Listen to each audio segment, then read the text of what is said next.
you take a look at Rory McIlroy's performance in majors since winning that second PGA Championship in 2014. He has had no victories. It remains his most recent. He's had 9 top 5 finishes, 17 top 10s total. I mean, it should become as no surprise. He's, of course, a major championship contender each and every time. But it is shocking that he hasn't won one of these big 4 since Valhalla. And every year and every major, we sit here and we talk about Rory McIlroy. Why, Brad, has he not won one yet? Is it just how hard it is to win a major out here? Is it the level of competition, or is it a part of his game? Well, it's always a combination of many things. And I think for Rory, you know, his wife, Erica, she's from here in Rochester. He's probably one of the few players that's actually played the newer golf course, the newer renovation. He's had a little bit of a reset, you know, after the Masters, took some time off. I got to spend Saturday with him down to the Grove, of course, where he's a member. We talked about a lot of things. And, you know, when you look at stats, he hasn't particularly driven it well for him. He's the best, maybe the best driver we've seen in the last 10 or 12 years.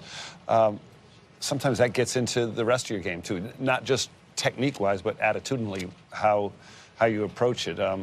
I've been looking at his stats for a while, and we practice a lot of putts around the hole, short putts, kind of like Justin Thomas, short breaking putts. I forced him to hit 48 putts in a row from 12 hands around the clock with some break. Took some time to do this, and then did some distance control stuff. He went back to his old putter. He changed the grip that had a little bit of a twist in the way the old one was.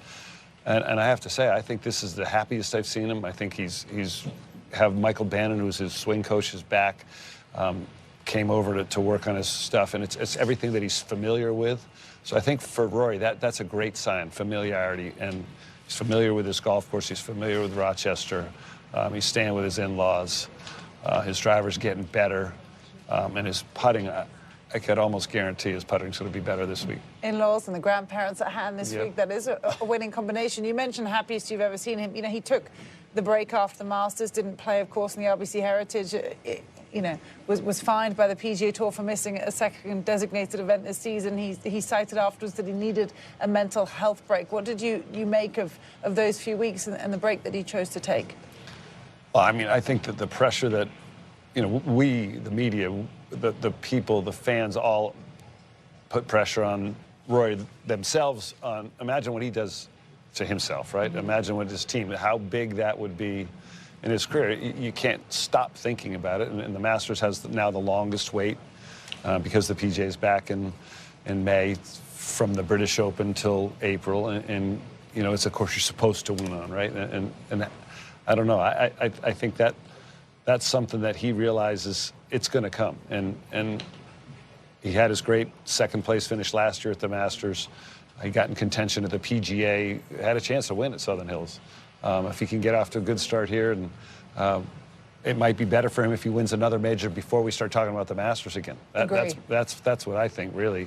But look, for Rory, it's not thinking about winning here on Monday. It's getting familiar with the course, making sure that those swings he made, changes he made with Michael, feel comfortable to do on the course. Because, look, we can sit out there on the range and make all these funny-looking moves in your practice swings on a practice tee, but you got to go out there and do it with rhythm and flow and confidence.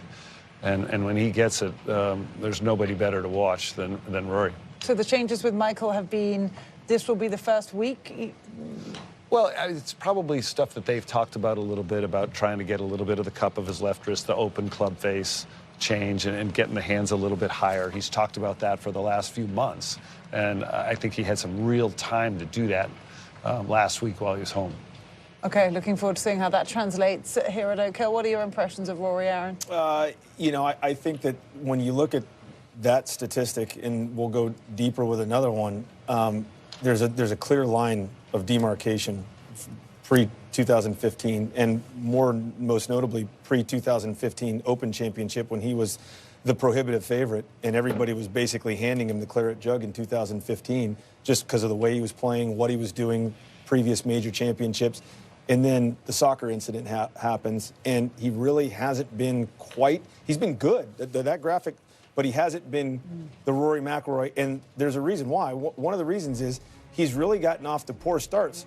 when you look at the starts that he's had in each major since 2015, the Open Championship, you know, and his last major championship win in 2014, look at the rounds led or co-led. 0 at the Masters, 1 at the PGA, 0 at the U.S. Open, 1 at the Open. And the reasoning for that is he's gotten off to slow starts. He's shot a lot of over par rounds to even par rounds where guys are, you have to get off to good starts.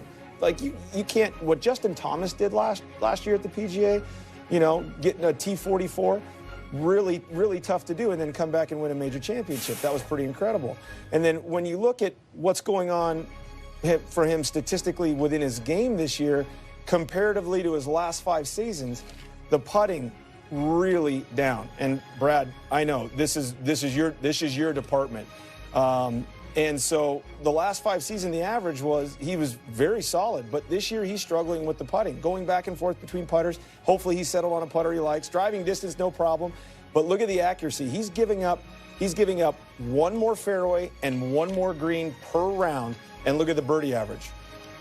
I mean, that tells the tale of why Rory McIlroy right now is not playing the way that we're expecting him to play on these difficult golf courses like a Quail Hollow. You'd think he's going to go to a Quail Hollow a couple weeks ago, a place that he's very familiar with, that he's won on, that he's dominated on, and he's going to find his game, and it didn't happen. So, to Brad's point, hopefully Michael Bannon, his coach, has figured out exactly what's going on in his golf swing, because those statistics speak volumes to me about kind of where his golf swing is at. And we were remarking on it on the broadcast, on the live broadcast at Quail Hollow, just how all over the map he was with his iron play, with his driver, just very un-Rory McIlroy-like. I love what Brad had to say. That, you know, the pressure cooker that is the Masters every year for Rory McIlroy, that kind of slow cooks throughout the year and throughout that off-season. You know, when we leave the Open Championship in July, it's the next major that we have to wait to come around, and that builds and builds and builds, because it is the leg that he needs to complete the career Grand Slam. If he could win a major championship this year